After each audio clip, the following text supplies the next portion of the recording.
Hello, I'm MC Owens. I'm the founder of the Emancipated Peoples of America channel. I want to give you an example, an illustration of what the economy of the United States concerning black people has been like for the last 400 years. Giving this example, I'm going to use just some regular kitchen tools.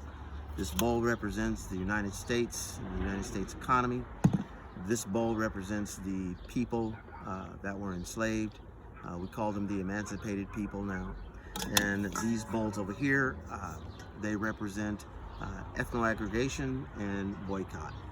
All right, so now these pieces of paper towel represent the amendments. Okay, so 3 amendments: 13th, 14th, 15th Amendment, and we'll get to what those mean a little later. Now, in the picture, we have water. Water represents wealth. All right, so in the beginning of the United States, right here, you have slaves, this strainer, and all of the wealth came in through the hands of the slaves and built America. There is no doubt in that. There's no inconsistency in that. The wealth of America was built through the backbone and the structure of slavery. That's the wealth of America going. Let's get it all right, so now you have the wealth of America, the American economy, the slaves, and the wealth of America. Now, upon the end of the Civil War, those people that were enslaved were emancipated. During that emancipation, this is what happened with the slaves and the wealth of America. Once they were emancipated, that's exactly what they got. As you can see, nothing really stayed in the Civ. Whatever wealth they had, they left with, that was what they had. Whatever is sticking to this strainer, that was the wealth of the emancipated people. Okay, then what happened? The United States, in their wisdom, wrote 3 amendments. 13th Amendment: could not be incarcerated unless they had been in crime, could not be put back in slavery unless they had committed a crime. 14th Amendment: that all men, slaves, would be given due process of law. And the 15th Amendment: that all men may vote. Those are the 3 amendments. Again, as you can see, they did nothing with the economy. So, in effect, for the last 300 years, this has been the economy of the emancipated people. As you can see, the wealth just goes through. Not much holds in.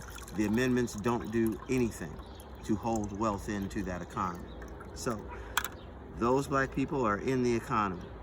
Now, this bowl here we call ethno-aggregation. This ethno-aggregation is to do one thing and one thing only, and that is to pool money from the black economy, from the black people, from those formerly enslaved, those emancipated people, to pool their economy and keep their economy from going back into a system that does not benefit them. We'll set that to the side for right now. This one is called boycott. So, as you've got the black people in the economy, things aren't going well. So the black people decide they're going to boycott. So they take their money and they stop it from flowing back out into the economy. That is what your boycott looks like. It is a solid shield that keeps your economy from flowing back into the larger economy. That works and allows you to put pressure upon the American economy. Okay? That is a very good thing. However, without having a pool to work with, or any wealth to work with to do an agenda for yourselves, you are still stuck inside of the American economy with no wealth to work with.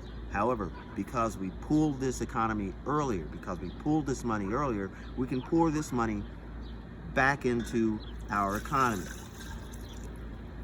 At which time, we still have separated, boycotted, so we're still allowing to put pressure on. But now that we've got our pooled money back into our economy, we can even put more pressure, because now we can expand our agenda and make things happen that we need to happen for our people and for our economy. We cannot continue to just let money go through. We have to have a way of pooling that money so that we can build wealth for our people to use. And as time goes on, more and more wealth will accumulate, more circulation will grow, and our economy will become stabilized for Black Americans, for the emancipated people. Thank you very much for your time. Thank you for watching this video. Please share it with your family and friends. Enjoy Juneteenth.